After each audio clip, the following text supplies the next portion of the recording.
now. Do it. Hey! I feel like some developer worked really hard on that. Well, that's an old reference. It's SNL. Yep. Wild and crazy guys. We're going to pump you up. Oh, that's even better one. Wade's here? Wade, I missed you. Thank you for Dude, being here. I've been so busy these last weeks with like live streams and like podcasts and then like baby stuff and other things. Like I'm volunteering too much at things. I was thinking about coming on the news live from Sands West. I thought that would have been kind of funny, but I decided not to. Doesn't that cause a antimatter reaction? Yeah, that's what I thought. The universe may have exploded. But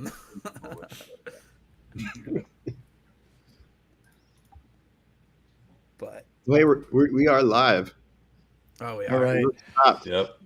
So I feel like I should get some caffeine to get spunked up because I like I said, I just got done teaching the Pay What You Can class, and I'm tired. Like it's just.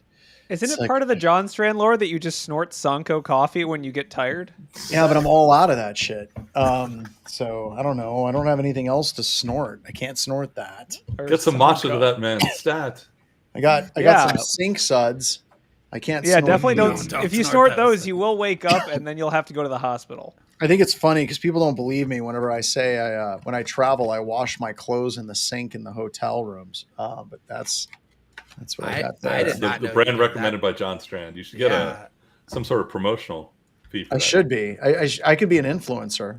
Sink suds, and then what was the other, like chapstick on your thighs too, right? Like No. It's like rash guard. Don't you laugh at me, Kelly. You've ran enough to know. So whenever you run long distances or bike long distances, there's this stuff called body glide. If you have any place where your skin rubs together, you're going to want to put that there.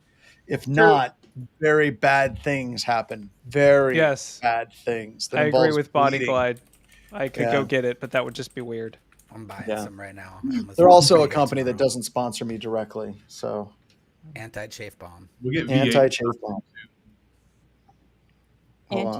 Anti-chaffing? Anti-chaffing. They have different versions of it. They have a foot version. They have but they're all the same. They're all the same thing. But like Hal, whenever we were training up new instructors in that place a long time ago, they'd always ask for advice, right? And they'd be like, "What's the best advice you can give me?" And then you give them advice like that, and they'd like run away. And I'm like, dude, if you didn't want the truth, why did you ask? The shoes thing. Remember, like we'd have new instructors that would come in and give us shit because we're wearing sneakers.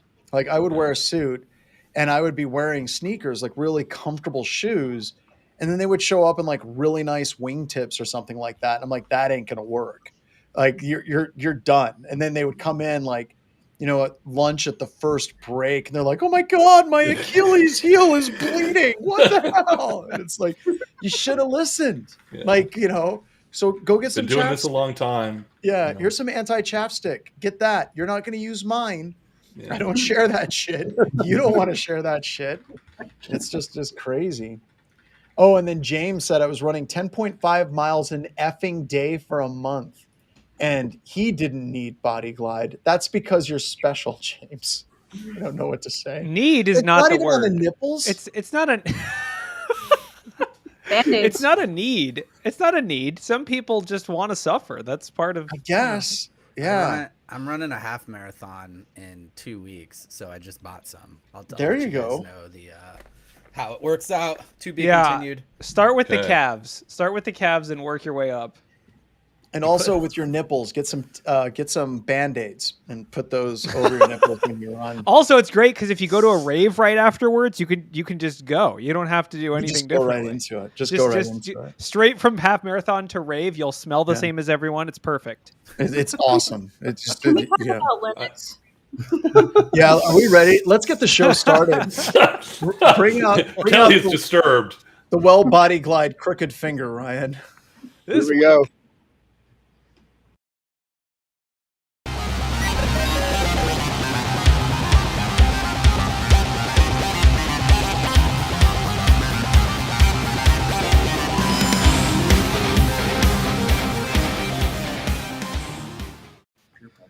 Hello and welcome to another edition of Black Hills Information Security's Talking About News. In this edition, we're going to be talking about anti-chafing stick. And always remember, one must hydrate before bit masking. In this show, we're going to talk about Palo Alto buying IBM's broken stuff. We're going to be talking about Linux maintainers who were infected for 2 effing years with an SSH backdoor. We got changes in Seizures brought in fraud scheme aimed at denying revenue with people associated with ransomware in North Korea, Chinese hackers. The FCC won't let BGP be what it needs to be. We're going to be talking about that. And we're also going to be talking about Slack being under attack for its sneaky AI training policy. And yes, we're going to do all of this with a straight face. We have some faces that we haven't seen in quite a while. We've got Wade and his mustache. Thank you for joining Wade's mustache. I'm back. Appreciate I'm it. back. Mike killed his. Not he who shall not sin shall cast the first stone. I've got a lot of stones, dude. It's good to see clean-shaven Mike returning. Hal Pomerantz, who always looks God damn it, man! You keep looking better as you get older. What the hell is with you, sir? Deal with the devil, blood of virgins. Oh shit, that's virgins right. are becoming difficult to find, but you know it's the devil. That's right. That's right. I forgot about the devil. We got I am the Catman. Like however you want to take that. By the way, if you're in chat, how do you take I am the Catman? This will be taken in multiple different ways. We have the MSP Geek Con crew all together in the same room. I like how you guys put you put Zach in the back. Like he looks like a small child. We're forcing him. Like, what are we doing? Where are we going to get there, guys? Are we there yet? Yeah. So, we got everyone there. We got the Beatles reference. That's cool. And of course, Michael Allen, one of our head people at Continuous Pen Testing. The pirate flag, you've had that for a while. That doesn't go with the Rhino theme. Is there a story about the pirate flag, or you just dig it? It just came here with me from the Outer Banks. When I lived on the Outer Banks, I got it there. Yeah. So, and I heard BHIS was a pirate ship whenever I got hired. So I've had it hanging up ever since I got hired, actually. That actually makes sense. That actually makes sense. And Ryan sent you a special message just to you. All right. So Hal, do you want to kick it off with this Linux maintainer being affected for 2 years? Yeah, I mean, it's actually, if you read the report, it's actually potentially much worse than that. So, great, thanks. Yeah, so ESET dropped this report recently about a malware campaign that's actually been going on since perhaps as early as 2009. And among other sort of notable compromises was the fact that they got kernel.org and somebody's typing. Hold on. Somebody's typing with their mic on. No. Let's go mute if you're typing. All right. Go ahead.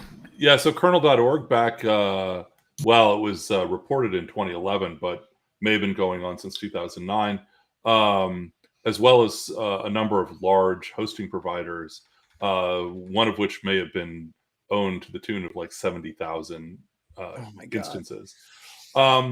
Really quite spectacular campaign, both in terms of its longevity and the tradecraft. Basically, it's credential stealing malware. They drop a LD preload style rootkit that infects the OpenSSH server and client on the machine. And once infected, creates a backdoor in the OpenSSH server for the attackers to gain access to the machine. But it also steals any reusable credentials that are sent to log into the server. It can steal SSH keys that it finds on the machine and deliver them back to the attacker. It does the usual SSH lateral movement thing of grabbing known host files to look for other machines that they can infect, and has been quite successful. As far as monetization goes, it looks for cryptocurrency wallets that it can steal. It did for a while do a limited form of advertising, click fraud kind of things. And what's really interesting about this one is they resurrected what I think of as attack from an earlier era, since they gained such a huge footprint on a lot of these compromised networks. They're actually able to use ARP spoofing to target specific machines, act as a actor in the middle kind of attack for SSH connections to that machine, and basically use that to decrypt the SSH session to that remote machine, and steal whatever credentials are being used, so on and so forth. And what's surprising to me is that attack still even works today. Like, people are running their networks at a low enough level of security that ARP spoofing even works and goes unnoticed. Anyway, so very persistent malware, strong lateral movement, difficult to detect if you don't know what you're doing. And I have a feeling that now that this report is out there with all the IOCs and remediation hints, we're going to be hearing a lot more about this from a lot of different organizations. Now, from my perspective, hey, this is great. More work for me. Like, I've been longing for somebody to do a massive internet-wide Linux compromise, and looks like I get my wish. What's interesting about this one to me is it closes a loop for me. Back in 2011, 2012, I got contacted by a friend who was on the board for the Linux Foundation, and he said, hey, we've had a compromise with kernel.org. Can you come and do some forensics on that? And I was in the middle of my Omaha thing, and I couldn't get away to help with that, although it sounded really interesting. But what came out of that investigation, and again, the ESET people were responsible for that investigation as well, was that this threat group was using, or there was a threat group who broke into kernel.org who was using what at the time was a very advanced kernel level rootkit called Phalanx 2. And they got into kernel.org, and it wasn't clear what they were doing there. Like, there weren't any obvious changes to the Linux kernel, source code, or whatever. And now it appears that this was the beginning of this longer term campaign where they were kind of taking advantage of the position there to infect systems owned by various open source maintainers, and kind of spread out from that. So anyway, I was very interested to kind of close the loop on that little bit of history. It looks like this was part of a significant planned ongoing campaign. So, and hey, golf clap to the folks who put this malware together. Read the report. It's a pretty outstanding little bit of tradecraft. So good work, guys, and gals, whoever was responsible. But wait a minute, like they put in crypto miners? No, they're letting other people do the crypto mining, and then they're stealing people's wallets. Okay, so that's cool and all, but is this one of those things you think they knew what they had access to and what they could have done, or do you think that they intentionally didn't go so far as to try to infect those projects because they're so heavily monitored? Like this, the thing that I'm trying to get my head around, how this could have been a lot worse than what it was. Yeah, but so these folks are clearly, they wanted to persist. They wanted to stick around for a long time. And so I think you're right. Like, if they had started dropping backdoors into the Linux kernel, the game would have been up, right? And I think that they were looking for a way to kind of monetize this over the long term, and clearly they've been successful.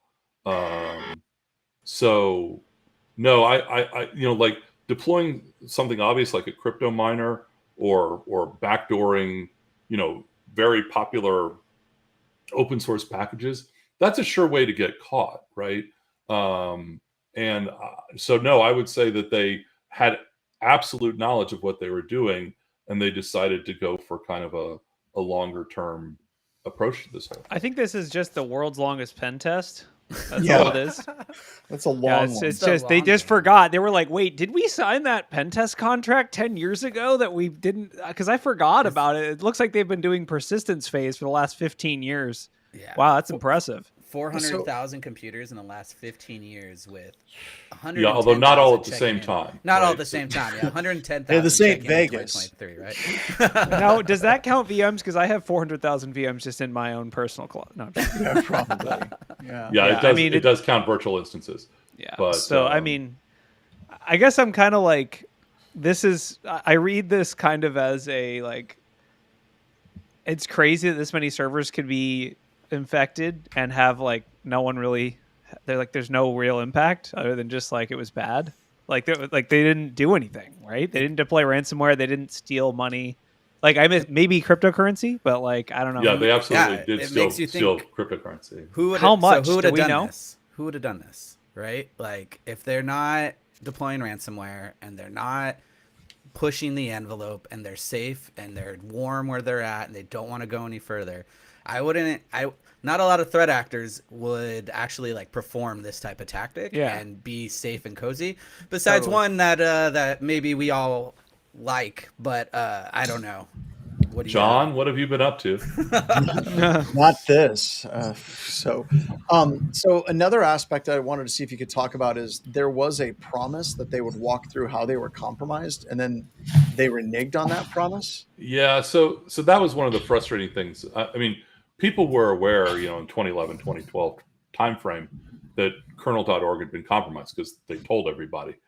They said, the kernel.org people in the Linux Foundation said, and, once we do the investigation, we will, have complete transparency and talk about how it happened.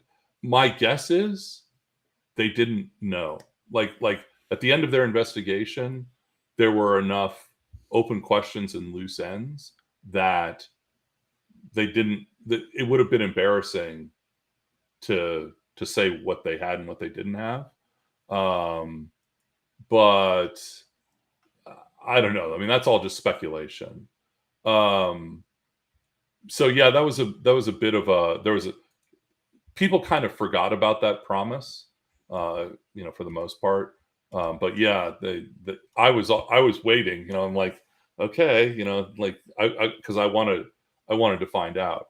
But yeah, they never wrote it up. ESET actually provided the most information in a report that they wrote several years later, like around 2014, where they described some aspects of the campaign, but they didn't really tie it back to kernel.org until much later. So I want to kind of like compare this. Was it the XZ utilities that were backdoored, and the systems administrator noticed that logins were taking just a hair longer, and he ran it down all the way and was able to detect it in less than 24 hours after the package hit? And the reason why I bring that up is because it's kind of this weird contrast, right? Like you have this, not even a maintainer, just a systems administrator, like literally was like, wow, SSH is running a little bit slow. What's going on here? And literally caught it within 24 hours. This is 15 years of some of the smartest Linux people on the planet just continuing to be compromised. And no one was able to, like you talk about ARP cache poisoning. I mean, this is an attack that's been around since the dawn of attacks, right? I can't remember who the guy was. Doug Song released a bunch of the tools like way, way back in the day.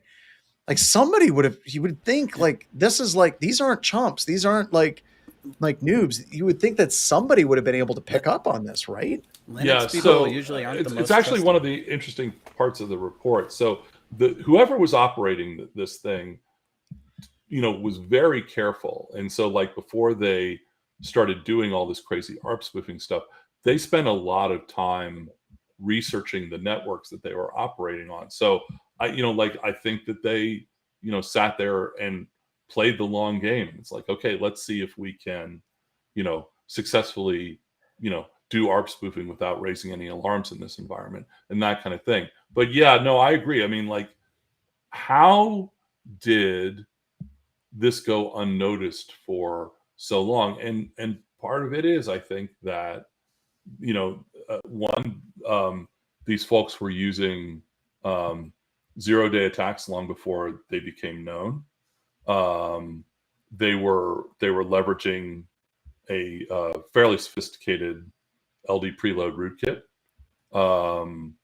and I think they were just slow and careful. I also think incident response has changed a bit since 2011, right? Sure. I mean, back then it might have been just okay, we deleted the files that were changed in that time frame. We're good, right? Like, I don't know if there was as advanced of tooling and other things as there are now to detect C2s and things. But it is funny to imagine, like, you do a pen test, you drop your beacons, then you drop some persistence, and then, you get burned a couple, I don't know, what did they say, 11 months later or something, or a couple months or 17 days or whatever.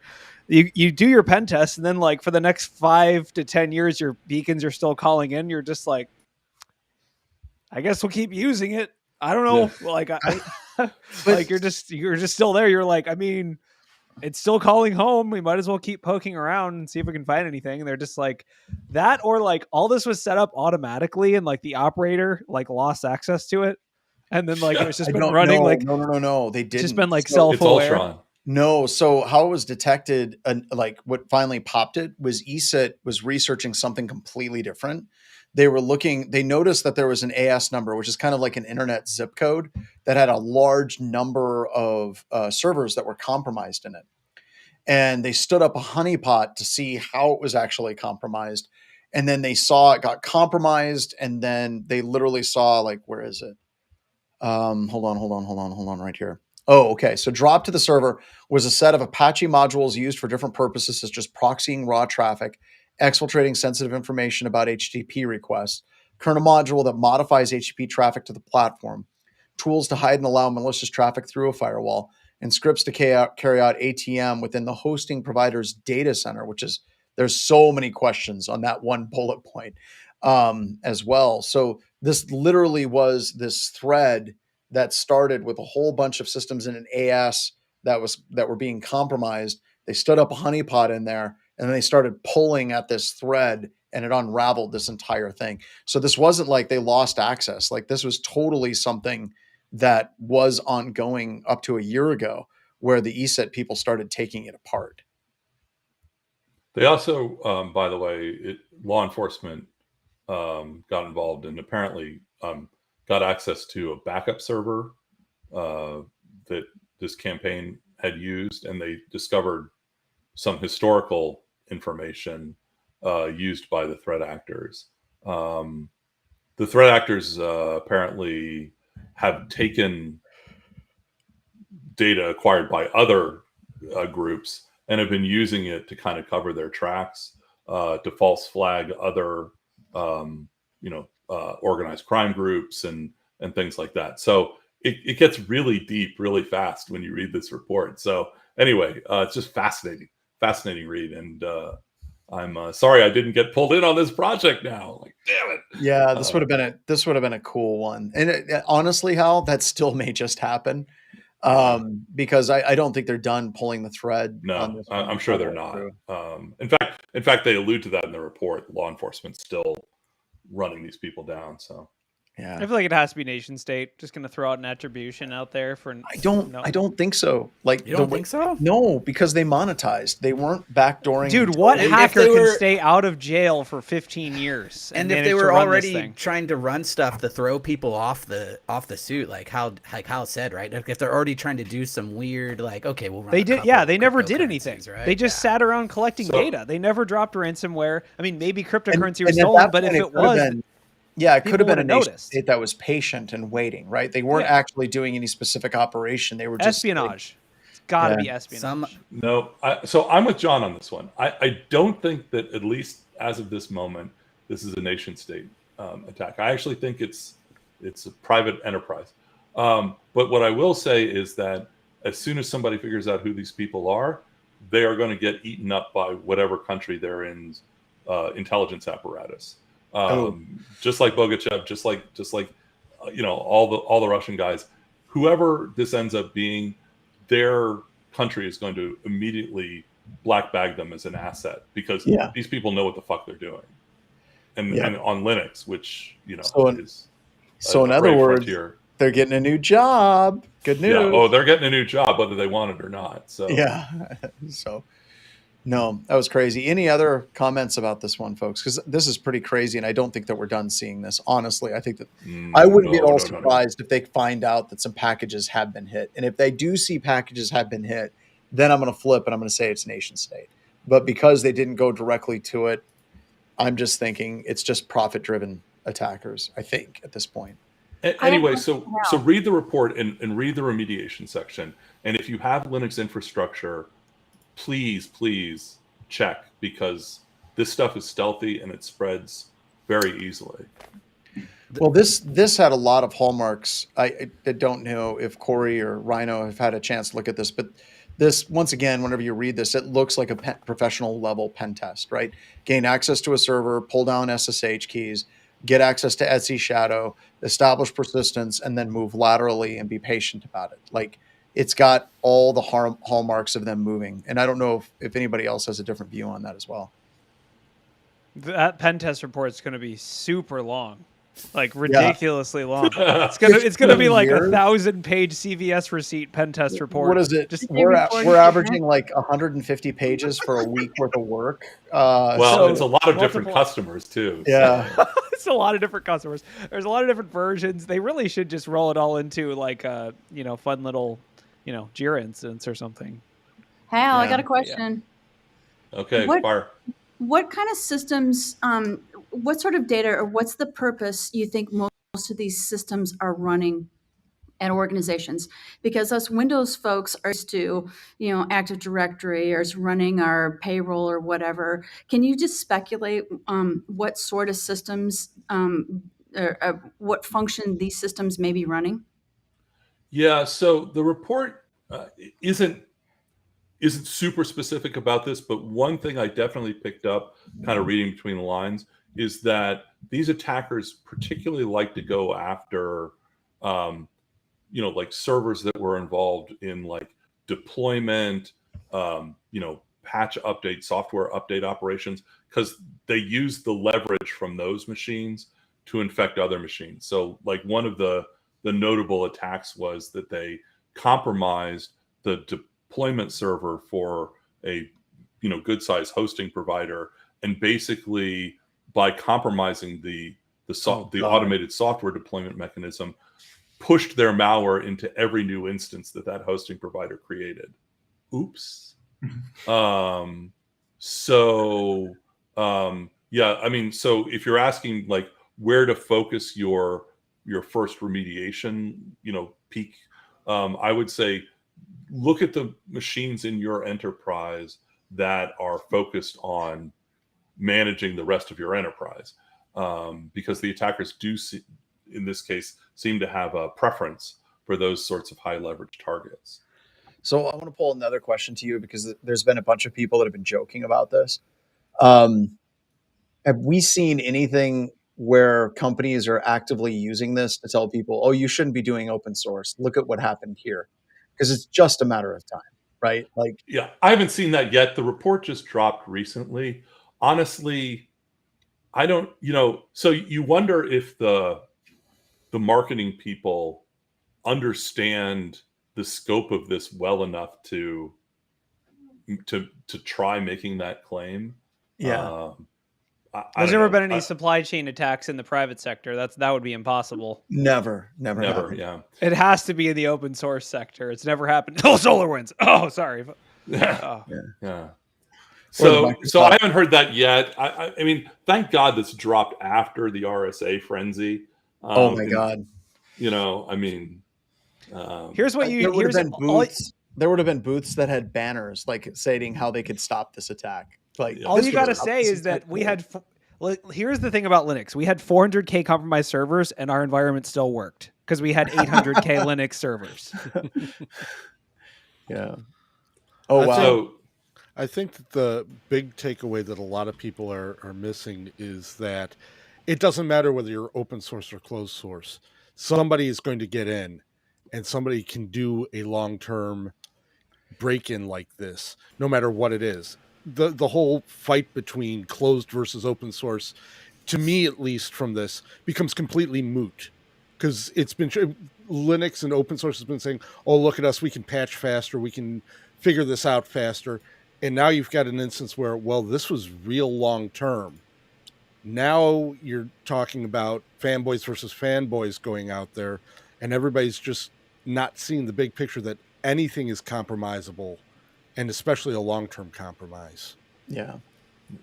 So also to the people saying most companies don't use open source, I don't believe you. That is physically impossible. There even closed source, even the most extreme closed source product has a GNU or GPL acknowledgement in it. Like you could probably go download like Pegasus spyware and it'd be like Apache license applies. Come on. So there are companies that don't use open source, and then there are companies who don't do any kind of good asset management. Yeah. So yeah. All right. Also, Windows is open source because of hackers. So anyway, there you go. Yeah, let's move on. Let's talk about something else. Does anyone have anything else chomping at the bit? John, what do you got? I feel like you're always fired up about something. The Palo Alto buying QRadar from IBM. I don't know if you all had a chance. I don't know what to make of this. Maybe it's nothing, right? But Palo Alto is buying QRadar, and I love how they're calling it their cloud assets software package, and they're moving customers over to its own platform. The two companies have been working together, but now they're actually pulling it together, and I can't remember how many billions of dollars it actually is.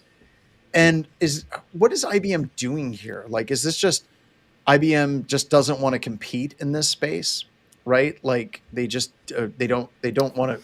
Okay, what the hell is IBM doing these days? I guess they're offloading all their Java products. I will admit, I have never really heard anything good about QRadar. I don't know, but no, it's really good. Okay, here's why it's good. Okay, listen, this is why QRadar is good. You know how back in the day when you had to compile code and it would take you like 20 or 30 minutes and you could just go get a coffee? That's QRadar. You're running an investigation, you run a search, it takes 20 to 30 minutes. So that gives you time to go take a break, grab a snack, maybe go for a walk. That's so much better than the other tools. Returning the data immediately, it keeps you glued to the desk. It's terrible. Yeah. Well, one could argue that this is Palo Alto's attempt to drive a stake through QRadar's heart so they don't have to deal with it on any future engagements. Wow. Are they going to do the Elon model? Wasn't QRadar just going to die on its own? Because I guess now it's going to be let's poop on QRadar. But Corey's absolutely right. Maybe this is there. It was well written. It was a very beautiful. Was I don't know what we should actually call it. IBM Lost Packet says IBM is killing companies quicker than Kaseya and ConnectWise. Sloth boy.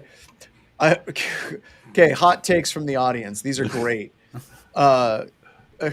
QRadar's #1 selling point is its work-life balance. Maybe this is their answer to Splunk. They're like, oh, Splunk, Cisco bought Splunk, we'll buy QRadar. I will say that I've run into people who love QRadar as much as you all are hating on QRadar. I don't know why they love QRadar that much, but it's definitely a polarizing product. There's like nobody in the middle on this. No, I see it as they're going to change it to XRadar, and then they're going to kill it XDR and replace it. NG. It's like the Broadcom VMware thing. They're like, hey, we're going to buy all this product, and then when people come on and try to get their new support contracts, we're going to say, this product has been end of life. Now you have to buy Palo Alto XRadar, and it definitely isn't QRadar, but reskinned with next-gen features or anything. So don't look. So there are people chiming in who like QRadar here. I mean, look at the chat. I mean, it must be said that, there are some people who are passionate about QRadar. I don't know where they are. I might be missing those comments. I used QRadar at 2 Fortune 500. I liked it. Well, there we go. Once it got configured properly. That's a big statement. One out of like the 100 listeners we have right now. MicroTik guy saying QRadar is great, but does require a lot of configuration and upkeep. So The trick is like getting it like configured properly. Okay, but is that necessarily a bad thing, right? Like there's a bunch of sims that are like out of the box, we're great, and it's like they're garbage. It seems like I don't know. It seems like a lot of the better tools are ones that you've got to tune a little bit. Actually, Wade, you're a Splunk guy, right? Yeah. All right. I'm thoughts on QRadar? Like when you're hanging out with other sim folks. I have never heard. It's your sim like speakeasies. And you're hanging out, and what's the password? Oh, the password's in regex. I have never cantina of like people dressed as Star Wars characters and lightsabers. What does the sim world think of QRadar? I have never heard. Like I've talked to people who've deployed it and who've put it all throughout, and then they're just like, "Yeah, it's not like we're stuck here. We're like literally stuck with QRadar. Like we can't leave. In all fairness, it's too much time." I've had the same conversation with Splunk people too. So, why am I roasting a sim I've never used? Whiteside Product says because it's fun and it's clearly cathartic. You're new to this show. We roast everything. Yeah, that's true. So, but this goes back to why the hell is IBM offloading this? Because it would seem like the sim place, like sim is like the one technology that every single enterprise is going to have, like, and everything has to hook into that technology.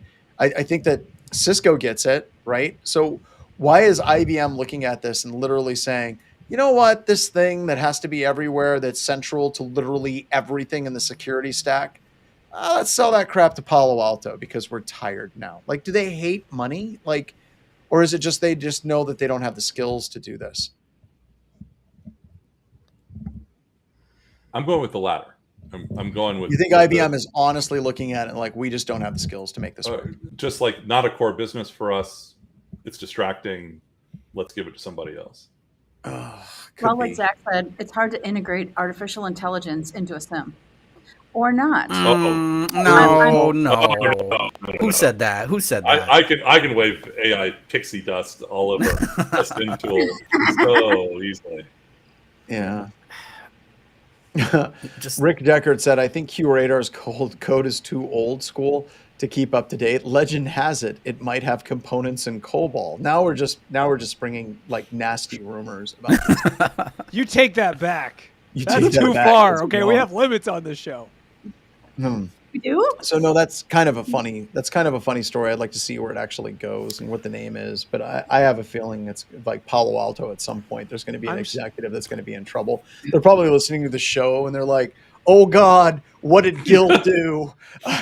Just imagine the phone call. It's like someone calls up the VP or whatever at IBM and is like, hey, we are thinking about, like, are you interested in selling QRadar? And he's like, in the background, he's like, but he's like, no, you're gonna have to. We're gonna have to have a deal here. In the background, he's like, yes, finally we can offload this. Yes, so, I can get my bonus. I can get my year end. Oh, this is amazing. Like my go-to is right when you read open source security ports of people who are pumping stuff out. Right, usually they're taking pictures of logs and doing all sorts of cool stuff, and you can see what tools they're using. Have you ever seen a picture of QRadar in a tool in like in a cool, super cool blue team blog? Never. That like it's always Splunk or Elk. Like and those are the two, so I'm sticking with it. That's because they had to wait 30 minutes for the screenshots to generate, so they gave up. All right, moving on. Let's move on. Moving on. Okay, so this next one, District of Columbia. Charges and seizures brought in a fraud scheme aimed at denying revenue for workers associated with North Korea. This is crazy. I love the main line. It says IT workers infiltrated more than 300 U.S. companies, earning millions. I can just see some CISO that's like, we need to stop these IT workers. They're infiltrating us. Who are these IT workers? But specifically, as bad as that byline is, and it's really quite awful, they're IT workers from North Korea. So they were working through groups to get hired and brought into places. So like, North Korea isn't just ransomware and trying to gain access to stuff. They were literally getting people into the United States. They were literally getting documents or like they were stolen or from like other people or forging them and then getting jobs in the United States. This is insane. This is crazy. Yeah, I mean, this has been covered on a couple of Darknet Diaries episodes. I think it was 233 or 133, and basically in Damn. 2 episodes of Darknet. I recently referenced this in a talk, but basically there's an episode where they talk about someone applying for a job at a cryptocurrency startup saying, you know, I'm highly qualified, and then turns out they're a North Korean national. And then that's happened again with like some guy that was being impersonated. It was the Connor episode or whatever. It's like he gets a call that says someone's interviewing, like, I'm interviewing you tomorrow. And he's like, no, you're not. But it's someone impersonating a security researcher trying to get a job. I've seen several interviews, like, or at least had colleagues tell me about it, where you'll be interviewing someone and you can tell that your audio is going somewhere else and they're waiting for a response, right? So that's why these interviews and stuff like that are so crucial to try to read that person right off the bat. That one was crazy for an IR position at a gnarly company. Like, you call into IT, you're like, hey, I dropped my phone in some soup. They're like, what's soup? And you're like, oh no. Let me explain food to you because you're from North Korea. Flackvest says some C-suite is going to spin this as an excuse to remove work from home. Oh no! Okay, stop talking about this one. So true. That's such a good take, though. That is such a that is the correct take. But I've been traveling and doing booth babe stuff over in Europe quite a bit, and never North Korea per se. But I've been having colleagues talking to Zach. So I've been talking to a lot of like kids in Europe, and there's a ton of them from Russia that like come over and they're like, I've heard of Black Hills Information Security. I would very much like to come work for this company. I'm like, your accent, like, you're from Russia? And they're like, yeah, I'm from Russia. I'm like, you know, that's probably not going to go over well. I hate to like be this way, but it's probably not going to work. And I feel awful. Because some of them might be genuinely like, you know, I left the country because, you know, Russia. And you know that there's going to be a non-zero percentage of them that literally are trying to get implanted in Western companies, right? So it's a tough risk thing to go with. So we start Black Hills, Russia. We start Black Hills Information Security, Russia. I mean, but it's not like this hasn't been going on forever. I mean, in the early 90s, I worked for a high-tech company, and we had a Chinese national who worked for the company, and we always jokingly referred to him as the spy because he would spend long phone conversations talking on the phone like this. Turns out, yeah, right, exactly what you think. Yes, he was a spy, as it turns out. Yeah, that was. Someone's opening up a ticket. Is there a permission scheme we can use so that we can hire North Korean nationals and make sure they can't access any sensitive data? Like, how can we implement this? You know what? Okay, let's need to poke a hole in the firewall to get to North Korea. So our people. Let's back up for a second. Why not? Like seriously, why don't we just hire them and put them into some like shell company where they're not doing anything and take their exploits? We just create a bunch of junk academic articles with like ChatGPT, and we just start make sure the math is wrong. We got to make sure the math is wrong. We create a honey company. Is that what you're saying? But seriously, why don't we make a honey company? The ultimate deception. And we literally just like, okay, so we need to do this. So BHIS, we now hire interns from Russia and North Korea. We'll get you access to some random company. We'll feed you absolutely worthless documents that you can share back. I think that sounds like a lot of fun, actually. We just have ChatGPT like rewrite NIST or something like rewrite that. NIST, right? Acme InfoSec, Honey Hills. We're coming up with good names. There we go. I like Honey Hills. So it's like, what is this? Oh, this is a new series of plans for a brand new rocket that's like running on unobtainium. And they're like, oh yeah, we need to get this unobtainium. We need this document. That would be great. The last thing I want to joke about is like how low is the bar for an IT interview that you can just get a job as a North Korean, like, or is it all fraud and they're not okay? Now that brings up an interesting question because I'm teaching Pay What You Can Intro to SOC Core Skills, and there's literally hundreds of people that are trying to get a job in the industry. What a slap in the face to every single one of them, right? Like, you know, I graduated from college. I have like multiple certifications. I've done all the self-study. I haven't gotten a job in like 6 months. And then they read an article like this where 300 people that are plants from North Korea are just getting jobs. I know it's fraud. Horrible. Like, I know they're not actually interviewing as North Koreans who don't know anything about the real world and think that, Kim Jong-un scored a 19 and 18 holes of golf or whatever. But like, yeah. I genuinely think it's all fraud based. So don't but it would be funny to imagine like you're interviewing, like, tell us about your work-life balance. They're like, oh, I work all the time. All the time. I will work 120 hours a week. I sleep for 2 hours. I'm back at work. What are you looking for compensation? What are you looking for compensation? Do you have any missile plans or nuclear material? That's just a good deal. Yeah. So how many North Koreans do we think of taking the pay what you can courses? I don't know. I've wondered that sometimes. I don't think it's very many, honestly. But how the hell do I know, right? Like, it could John's be like John's way too fancy for North Koreans. They're going to be like half of what it has to be censored out. Like John's like, and then we went to the store and beep beep beep. Like it's all just like censored out. No, what I made for dinner last night was beep beep. Yeah, you can't talk about that. No, you can't talk about that. No, we can't talk about that at all. So no. All right, so let's move on to another one. This one feels really late. This is the FCC. This is from the Recorded Future News. The FCC might require telecoms to report on securing internet's BGP technology. If you don't know, BGP prefix attacks are a thing. And usually the way it works, we'd mentioned earlier about ASNs. If you have two ASNs there's overlap of IP addresses between the two ASNs, they both claim responsibility. The ASN that's more specific with the fewest entries is going to win, and you can reroute traffic through that ASN. And it's an attack that's been around for a long time, but the trick is you have to be an ISP that has the ability to broadcast BGP routes for this particular attack to work. And there's a lot of companies that have that capability. And this goes all the way back to, I want to say it was the first time I saw it was at a Black Hat conference, the same one that Dan Kaminsky in 2008 brought the DNS hijacking attacks. It may have been the one right before that year. I can't remember.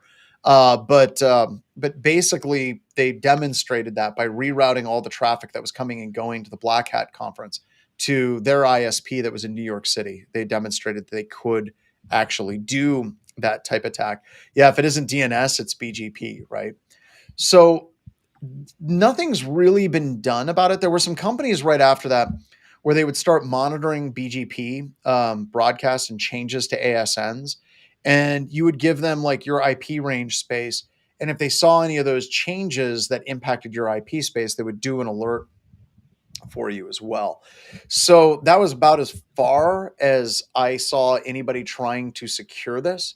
Now, there are some things where they're going to try to make it so you can only do this through like resource public key infrastructure. And this is something that came out right in 2008, right after some of the stuff became public. And the problem that I have with this, and I would like someone to correct me on this, but let's say that you take the top 10 ISPs in the world, right? And they start doing security with their BGP routes and all those things.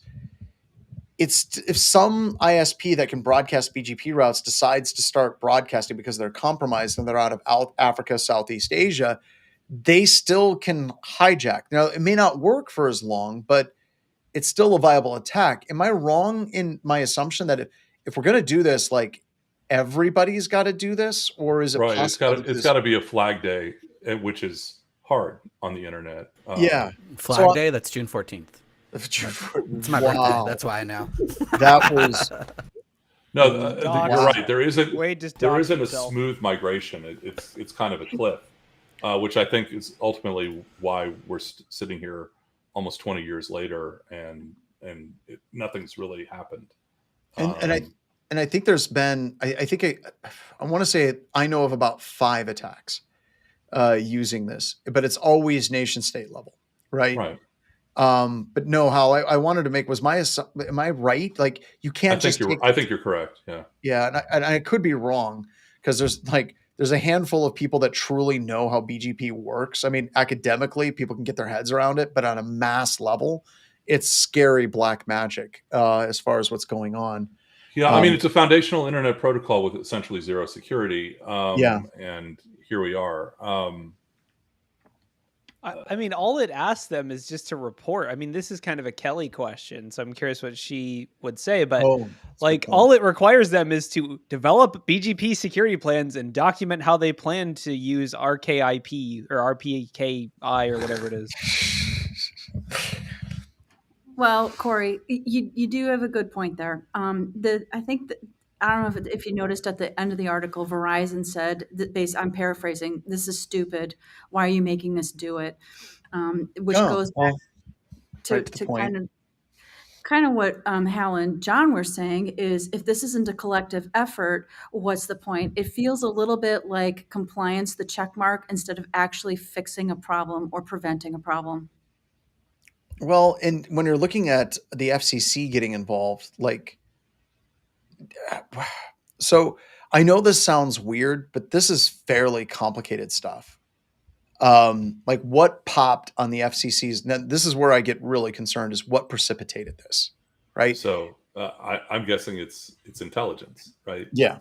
Right? I mean, somebody on the dark side of our government went to the FCC and said, hey, we have reasonable, intel that somebody's going to do some nefarious shit with this. We need to try and get out ahead of this. Can you begin talking to the ISPs? I mean, I'm guessing that's the way this started. Well, I mean, I'm speculating, right? Maybe it was the guy that took down North Korea's internet. Yeah. I mean, that was a good story. I don't think that was BGP related, to my knowledge, but it has happened over the years where it happened to Facebook. It's happened where it's like, oh, why is the internet broken? Oh, it's BGP, right? Yeah. Just keep it quiet. But the other thing that I find interesting, if it was dark folks, right, going to the FCC, and this is why I don't think that's what it is, and it's just a theory, is I know that the United States offensive capabilities, this is in their tool chest. And they have used this technique. They have employed this against other nation states, specifically it's been nice knowing you, John. See you later. It's been nice knowing me, right? I keep having a clearance. Why? Why? But a lot of times, whenever it's employed, it's actually employed in much smaller. Like they're not going after let's BGP hijacked all of Beijing or Moscow. That's not how it's being used. So there's two concerns. One, somehow somebody in the FCC found out about this, maybe through training or something like that, and then they got really interested in it. Or two, it's possible that maybe cyber offensive capabilities in the United States, they found another attack method that's more effective and they no longer need this one and they're ready to shut this one down. So I'm really curious, I don't know. Like I said, I haven't been in a skiff in 9 months, but no, I'd be really curious to try to figure out which of those it is. Because I can't see somebody in the dark side of cyber offensive operations, like at the NSA or the CIA, being like, you know what? We should totally fix this thing that we totally can use to hijack literally any effing network we want to in small batches. It's like, no, they're not going to want to do that. They're not going to want to do that at all. Unless the equities are not in their favor anymore. I mean, it's great to have this magic key when you're the only one really leveraging it. But if they have reasonable intelligence that other less friendly nation states are also making significant progress with this, maybe they decide, it's time to burn this one down. Yeah. I mean, then the only way that I agree with that, but the only way I see them doing that is if they have something else, that this is no longer needed as a TTP. Well, there's this SSH backdoor that There's this SSH backdoor. Somebody at the NSA is having a bad day. First they took my SSH backdoor. Now they're taking BGP. By the way, you were talking about the XZ backdoor that. Yep, that one too. Like that poor guy. He's like, Jesus Christ! I didn't even get a chance to freaking deploy this one. And some random Postgres admin is burning my shit. You know what? There needs to be a sitcom, kind of like the IT Crowd or something, where literally every single episode is about a nation state level cyber offensive team losing their toolkit. Like, we just lost the Palo Altos. God damn it. Why again? Why? The Office, but they're an APT group. Yeah, they're The Office, but they're an APT group. Actually, the Michael Scott character would be a lot like the people I've worked with in the company, to be honest with you. So Scott's tots and everything all the way down, right? So, all right. Does anybody have any other stories they want to get to? The API stuff with Slack and Reddit is pretty interesting. Yeah, let's talk about Slack. I threw in a chat. That's if Wade, you want to end on a fun note. Talk us about it. That's which one, the Slack or the? Of course, you bring Slack. Let's do the Slack. So let's do Slack. Come on. Over the week, now I guess I put it.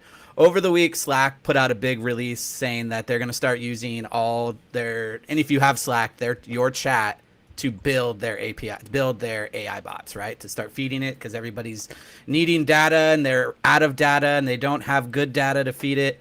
So the big thing about this is that it's an opt-out. You actually have to email them and tell them, no, I don't want to be part of this. You have to email them? Why don't you send them a BGP list?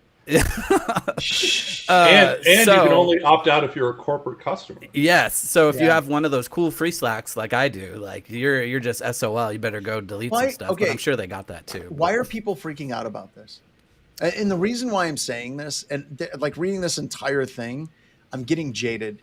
You're using this tool for free, and then you're hold mad. on. I don't think those are the people who are pissed. No, it's the corporate people. It's the corporate people who are getting upset. There's a very but the corporate people can opt out, right? But you have to opt out. What if they don't know? What if like Joe just didn't read his Slack messages or doesn't watch the news that day? I'm still coming. All back of your prod passwords are gone into Slack. What did you think they were doing? Right? It's like Gmail. Like I remember when Gmail first came out, people were like, "Wait a minute. It sure seems like these ads on the right-hand side of my Gmail pane are really specific to the email that I'm reading right now." It's like, well, what the hell did you think they were doing? I don't know. It always blows my mind that people's minds are blown about like these corporations taking all of this data and then using it somehow to sell more stuff. I guess it's hard for me to be outraged. Yeah. I think Slack has struggled for a while with profitability and like they're kind of a niche like tool where like 90% of companies are either on Discord because they don't care or on Teams because it's the default, right? So it's like I think they're struggling to be like, how can we monetize because they're probably paying a ton of money for all these free servers, right? So they have to figure out how to monetize that. I think including the enterprise customers is probably an afterthought and a massive PR fail to be like, oops. Yep. I got a different perspective, guys. The perspective I have is it's like weight loss drugs, and as it pertains to their privacy policy, they said they've got a privacy policy. It wasn't clear at first that they were using artificial intelligence in their privacy policy. And I know sometimes we can say, well, it's up to the users to read the EULA, and it's on them. If they're using it, they should know. But they had a hint of a privacy policy, and they claim that they've got privacy principles. So it does kind of feel like a sleight of hand trick, John. I think that's what people are worked up about. This is my curiosity on this one is with that. How is this going to affect them with customers and people that are in Europe under the GDPR? Right. Yeah. I won't even have to use Slack anymore. The AI will just know what I was going to write, and then I'll just let it write. I'm no longer necessary. I can go back to digging holes, which is what I You have contacted the Wade bot to talk to the real Wade. Talk me out of using the Wade bot.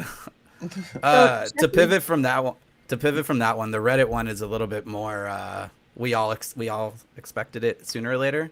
So pretty much ChatGPT came out and said, I don't think I have a link for this, so you're going to have to now I'm not, someone else find it. So ChatGPT came out and said they're buying all of Reddit's data to scrape and start using. So like what's going to happen to that bot? Like I don't think that bot is going to be an angry bot. Angry, like Reddit's not where you go. Specific opinions about very specific things that are no basis in reality. So specific, like that one particular image on that one particular subreddit, like, oh yeah, here you go. And it's just literally going to be, you're going to log into ChatGPT and you ask it a question, it's going to respond back, and then it's going to go, do you think I'm hot or not? What? No, I think it's no matter what you tell it, it's going to say you're doing it wrong and you should do something completely else. It's like, how do I make coffee? Oh, coffee sucks. You should drink tea. Like, God damn it, ChatGPT. I will admit what is kind of interesting on top of this, right, is Reddit released their like quarterly reports because now that they're like publicly traded, and they are making $4.77 per user, $4.77. That's really good money, right? So adding this ChatGPT functionality onto it is going to be also interesting. Or wait, I'm reading conflicting reports. Statistica says 4.77, but then an actual Reddit post says $3. So who knows who's right? Yeah, but still a bunch of money. Oh man, Dornan just said Microsoft Tay all over again. If you haven't read on Microsoft Tay, that is a cautionary tale. I mean, I will say though, it's hard to really make the argument because the truth is that we all know all the current LLMs are already trained on Reddit data. So yeah. Like we're already there. Yeah. LLMs are already heavily trained on Reddit data because it's been one of the only places that allows like widespread scraping for many, many years. So yeah. I mean, and it was nice for a long time with those because you could actually focus on specific subreddits of interest and you could scrape those specific areas because, you know, you don't want to get into like the Taylor Swift subreddit and that's going to give you ideas about coding and systems administration. Or maybe you do. Maybe that's fantastic. I don't know. You're right, though. The category it pre-categorizes things, which makes LLMs very, very happy to be like, this is topically related to this, and there's also like networks of subreddits and things like that. So it's kind of perfect from a training perspective. So we just had someone share out the best presentation. Of course, it's Graham. About Tay, and it was done by James Mitchens, I think is his name. Slothboy just shared it out.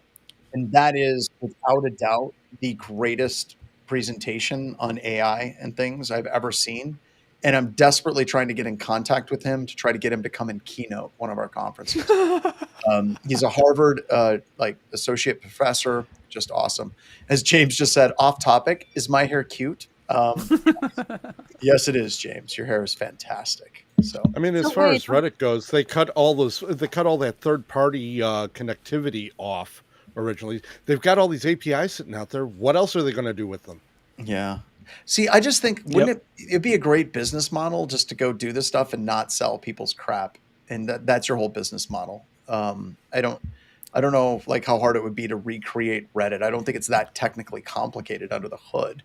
It just scales up properly, right? And if you're like, well, here's Reddit, but without all the evil shit. And just watch people go there, right? And then once they're all there, then you sell their personal data.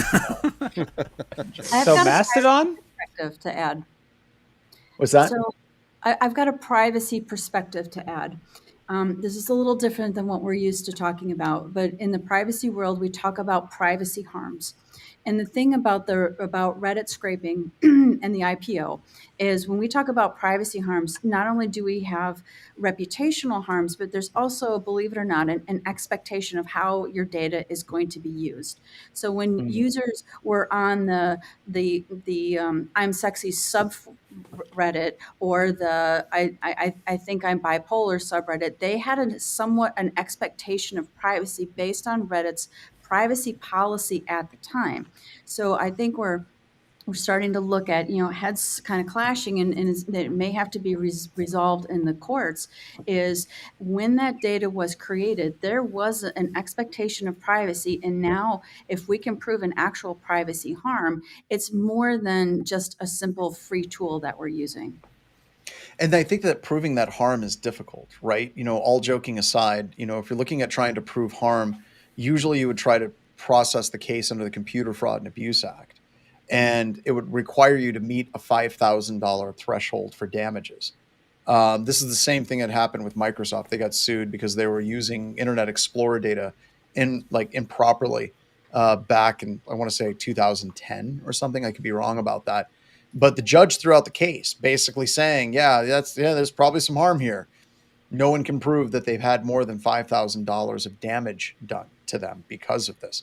Yeah, but it's just begging for a class action, right? Yeah, but that class action, you still have to have over $5,000 of damage, right? And so they can violate all the acceptable use, all their terms. And this is what sucks. But as long as nobody can prove damages exceeding that dollar amount, And it's really tough to do whenever you put it into an LLM, like where the data came from and how it hurt this specific person. And it'd be great if we actually had a case that exceeded that dollar threshold. Then it's on. But you know that Reddit's attorneys are, like you said, Kelly, they're looking at harm, but it has to exceed a threshold of harm. And it's very easy for them to say it. What's that? But you also have new state privacy laws. And Agreed. in those state privacy laws, it's not just a dollar amount.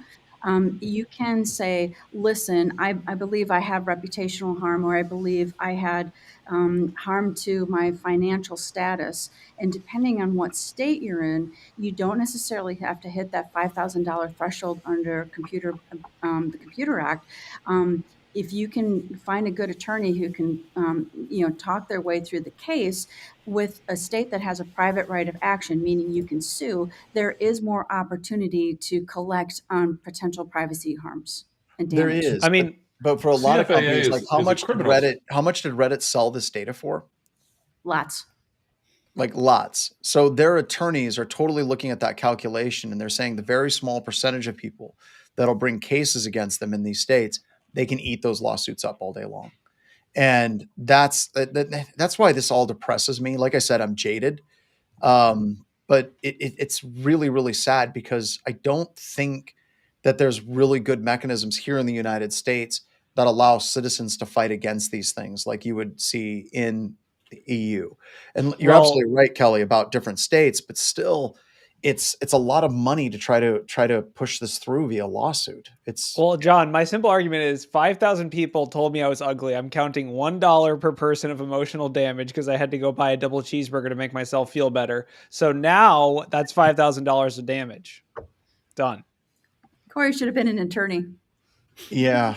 I mean, if I'm across and be like, so you posted this picture of yourself on this forum willingly, which is public, and then the AI told me to do it to make myself feel better. It's not my choice. That's a horse of a different color. Then you got to. Right? If the AI is like, no, you should totally post a picture of yourself. You should totally do that in that harsh fluorescent light. No, agreed. If only someone from BHIS was talking at a security conference in Southern California about this weekend.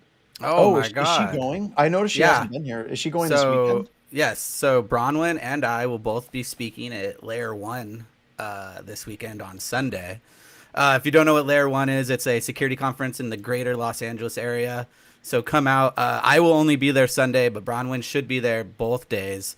Her talk is on AI, and I believe I can't remember the exact topic. It's on this type of stuff. Yeah, it's on this type of stuff, and I will be in the Career Village and doing resume review and doing a talk there. So I'll second that on Bronwyn. So she's been doing a ton of research on prompt engineering. Oh, that's what it is. Yep. What that means is how do I ask the right question to get the right information from the large language model? So if you get a chance to see it, she's done some amazing work. Yeah, it's going to be great. I'm hoping it's recorded so we could post it. Or you know what we should do? After she does that, we should get her on to do a webcast to do it too. I think that would be great. So, amen. All right, everybody. Thank you so much. Ryan, bring out said crooked finger and let's go.